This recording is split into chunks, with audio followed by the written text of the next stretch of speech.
भारत की इकोनॉमी में कुछ ऐसी कंपनियां हैं जो हमारी रोजमर्रा की जिंदगी का हिस्सा तो है, पर हम शायद उन पर उतना ध्यान नहीं देते। ये हैं पब्लिक सेक्टर अंडरटेकिंग्स यानी पीएसयूज। ये सरकार की अपनी कंपनियां हैं और आज हम इन्हीं सरकारी दिग्गजों की दुनिया को करीब से देखने वाले हैं। जरा इस नंबर को देखिए, 16.41 ट्रिलियन रुपीस। मतलब ये कोई छोटी मोटी रकम नहीं है ना। ये आंकड़ा था 2019 तक भारत सरकार का अपनी कंपनियों में कुल इन्वेस्टमेंट। इससे बस एक अंदाजा मिलता है कि ये पीएसयूज कितने बड़े हैं और हमारी इकोनॉमी में इनकी पकड़ कितनी गहरी है। तो सवाल यह है कि आखिर सरकार को इतनी सारी कंपनियां बनाने की जरूरत ही क्यों पड़ी? इसके जवाब के लिए हमें थोड़ा पीछे जाना होगा, आजादी के दौर में। चलिए समझते हैं कि इनके बनने के पीछे मिशन क्या था। सोचिए जरा, जब 1947 में भारत आजाद हुआ तो देश ज्यादातर खेती पर निर्भर था। अब एक नए देश को अपने पैरों पर खड़ा करना था। इसके लिए चाहिए थे बड़े बड़े उद्योग, स्टील, भारी मशीनें, बिजली और भी बहुत कुछ।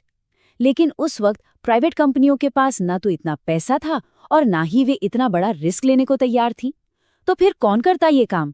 जाहिर है सरकार को ही आगे आना पड़ा। और ये सब कुछ एक दिन में नहीं हुआ। ये टाइमलाइन बताती है कि कैसे धीरे धीरे इसकी नींव रखी गई। पहले 1956 में एक पॉलिसी आई जिसने साफ कर दिया कि देश के इंडस्ट्रियल डेवलपमेंट का जिम्मा सरकार का होगा। फिर 1964 में इन सरकारी कंपनियों पर नजर रखने के लिए सीओपीयू बनी और 1969 में जब 14 बड़े प्राइवेट बैंकों को नेशनलाइज किया गया, तब तो इकोनॉमी पर सरकार का कंट्रोल और भी मजबूत हो गया। अब इतनी सारी कंपनियां हैं तो क्या सब एक जैसी परफॉर्म करती हैं? बिल्कुल नहीं। तो सरकार ने एक बड़ा ही इंटरेस्टिंग सिस्टम बनाया, अच्छा काम करने वाली कंपनियों को रिवॉर्ड देने का। यहीं से शुरुआत हुई रत्न सिस्टम की। इसका लॉजिक बहुत सिंपल था। जो कंपनी बढ़िया काम कर रही है उसे थोड़ी और आज़ादी दो ताकि वो तेजी से फैसले ले सके, बिल्कुल प्राइवेट कंपनियों की तरह। ये एक तरह का इनाम भी था और एक मोटिवेशन भी कि और अच्छा करो। और इस रत्न सिस्टम में जो सबसे ऊपर है वो है महारत्न का स्टेटस। इसे आप पीएसयूज का एलीट क्लब कह सकते हैं। ये टैग सिर्फ उन्हीं कंपनियों को मिलता है जो साइज और प्रॉफिट दोनों में देश की सबसे बड़ी सरकारी कंपनियां होती हैं। अब जरा इस टेबल पर नजर डालते हैं। ये पूरे रत्न सिस्टम को बहुत अच्छे से समझाती है। देखिए, यहाँ परफॉर्मेंस और ऑटोनॉमी यानी आज़ादी के बीच एक सीधा कनेक्शन है। सबसे ऊपर महारत्न क्राइटेरिया कितना सख्त है, 2500 करोड़ से ज्यादा का नेट प्रॉफिट और बदले में इन्हें 5000 करोड़ तक के प्रोजेक्ट्स में खुद इन्वेस्ट करने की पावर मिलती है। फिर जैसे जैसे हम नवरत्न और मिनी रत्न की तरफ नीचे आते हैं, आप देखेंगे कि एलिजिबिलिटी के क्राइटेरिया भी कम होते जाते हैं और इन्वेस्टमेंट की पावर भी। तो मैसेज एकदम क्लियर है, जितना बेहतर परफॉर्मेंस उतनी ज्यादा आज़ादी। ठीक है, इतनी पावर और इतना पैसा, तो फिर इनकी जवाबदेही का क्या? इन बड़ी बड़ी सरकारी कंपनियों पर नजर कौन रखता है? यही एंट्री होती है COPU की, यानी कमिटी ऑन पब्लिक अंडरटेकिंग्स। कोपू को आप पार्लियामेंट का वॉचडॉग समझ सकते हैं। इसका बस एक ही काम है, ये देखना कि इन कंपनियों में जनता का पैसा सही से इस्तेमाल हो रहा है या नहीं, और क्या ये कंपनियां ठीक ढंग से काम कर रही हैं।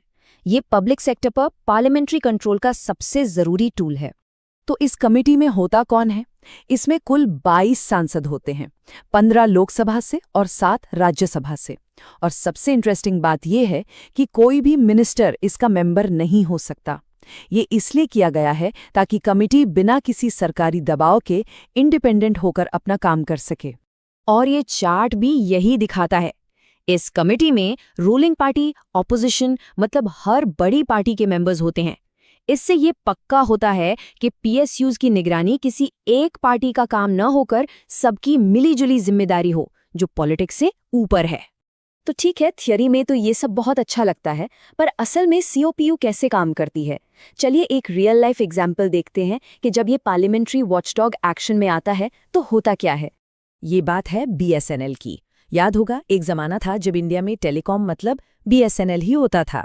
लेकिन COPU ने जब इसकी जांच शुरू की तो एक बहुत बड़ी प्रॉब्लम सामने आई। कंपनी के खर्चे और खास तौर पर अपने स्टाफ पर होने वाला खर्च जरूरत से कहीं ज्यादा था। और COPU की रिपोर्ट का ये हिस्सा तो सच में आंखें खोल देने वाला था। इस कोड को देखिए, कमेटी ने अपनी रिपोर्ट में साफ साफ लिखा कि जहां प्राइवेट कंपनियां अपनी कमाई का सिर्फ 5 से 10% स्टाफ पर खर्च करती है, वहीं बीएसएनएल अपनी कमाई का लगभग आधा यानी 50% सिर्फ स्टाफ कॉस्ट पर खर्च कर रहा था। ये दिखाता है कि सीओपीओ की जांच कितनी डीप और फैक्ट बेस्ड होती है। बीएसएनएल जैसे केस ने पीएसयूज के रोल पर एक बड़ी डिबेट शुरू कर दी और यहीं से इंडियन इकोनॉमी में एक नया चैप्टर शुरू हुआ। और अब हम इन कंपनियों के भविष्य पर नजर डालते हैं। 1991 का इकोनॉमिक क्राइसिस एक बहुत बड़ा टर्निंग पॉइंट था। इकोनॉमी को खोलने के लिए सरकार ने एक नई स्ट्रैटेजी अपनाई, अपनी कुछ कंपनियों में हिस्सेदारी बेचना, जिसे हम डिसइन्वेस्टमेंट या प्राइवेटाइजेशन कहते हैं। इसके पीछे दो बड़े मकसद थे। एक तो इन कंपनियों को और एफिशिएंट बनाना और दूसरा सरकार के लिए फंड्स रेज करना। और इसके कुछ बहुत बड़े एग्जाम्पल्स हम सब जानते हैं। Air India, Maruti, Hindustan zinc, ये सब नाम एक टाइम पर सरकारी थे, लेकिन आज ये प्राइवेट कंपनियां हैं। ये दिखाता है कि इंडिया की इकोनॉमिक सोच में कितना बड़ा बदलाव आया है। तो आखिर में हम एक बहुत बड़े सवाल पर आके रुकते हैं। पीएसयूज बनाए तो गए थे देश को बनाने के लिए एक टूल की तरह, पर आज की इस तेज रफ्तार ग्लोबल इकोनॉमी में ये क्या है? देश के लिए एक एसेट या एक बोझ? लोगों की भलाई के लिए सरकारी कंट्रोल और एफिशिएंसी के लिए प्राइवेट ओनरशिप, इन दोनों के बीच सही बैलेंस क्या है? शायद यही वो सबसे बड़ा सवाल है जिसका जवाब आने वाले वक्त में भारत की इकोनॉमिक कहानी तय करेगा।